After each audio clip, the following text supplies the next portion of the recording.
your hand and we'll get the mic to you.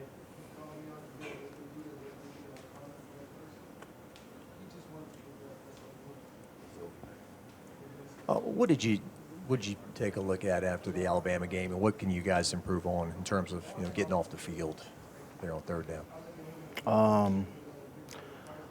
I think just as a defense, just executing better. I think it's just leverage issues is one thing that I took away. I'd probably say just that, executing to a high level and just leveraging on third down, especially a quarterback. Yeah. So after this loss, over the years, there's so much sometimes invested in the Alabama game, and maybe it's hard to move on. What's the overall collective feel of the team now moving forward to try to win 10 games and do some of those things? I mean, well, of course, after you lose a game, you don't feel good. But I think where we're headed right now with these last 3 games is just chasing improvement, making sure that we're playing better than we played last week, better than we played 2 weeks ago, better than we played 3 weeks ago, and just chasing improvement. Yeah.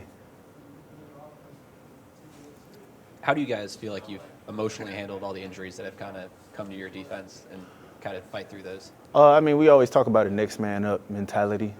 So, when somebody go down, the next man got to step up. And, that's the way it is on every team for real, as it should be on every team. And that's the same way with us. That's kind of what we had, that next man up mentality. Yeah, as far as the defensive coaching staff and D-line in particular, I mean, you guys have had a lot of different coaches this year. What is that like, and how do you take a little bit from each one of them? I mean, I think each one, has their own, thing that they bring to the D-line room. But at the end of the day, technique, executing, and just whipping the man in front of you.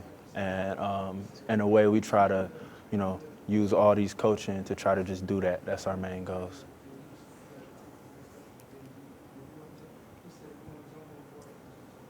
When you have a quarterback kind of have his way running the football against defense like that, how do you guys kind of take that and respond the next week when you get to take the field? I mean, of course, we just go back, we watch film, we see, for the coaches, they see, things they could have done better to put us in better positions. And then for the team, it's just, seeing what we could have do better within the call to, to make that happen.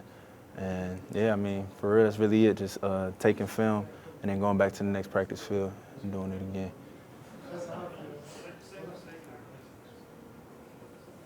How is this first season here with LSU and the SEC kind of going for you? I like it. Yeah, I love it here at LSU. I think I'm developing really good as a player, improving every week. And that's all I can ask for as a player is just making sure I'm improving every week, making sure I'm always a plus factor for the defense and just, doing my job and whipping the man in front of me. So, yeah.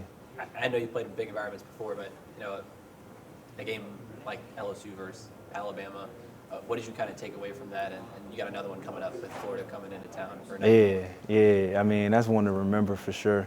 Growing up watching LSU playing Alabama and then, being in that environment and actually doing it, it was a little surreal at the beginning. So, it was definitely a dope experience. It was one I was looking forward to.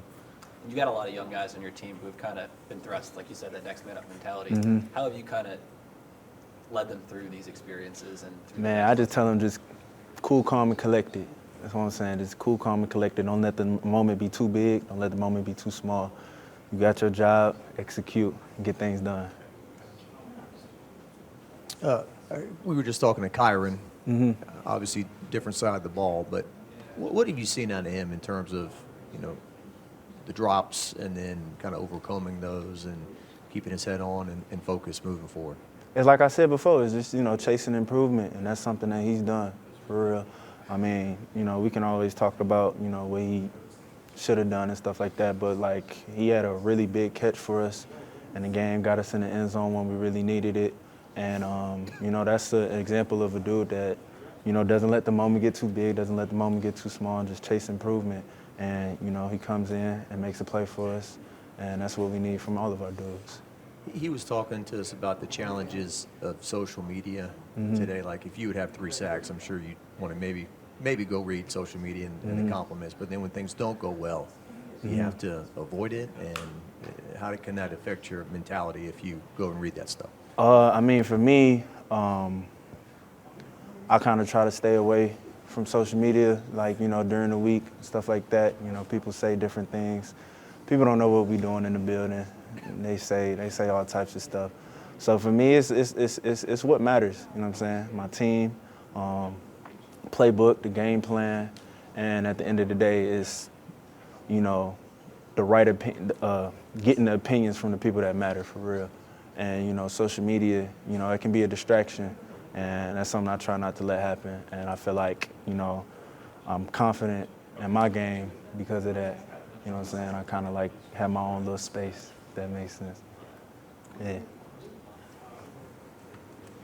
What about Florida is kind of sticking out to you as you guys prep for them and some things offensively that they do well?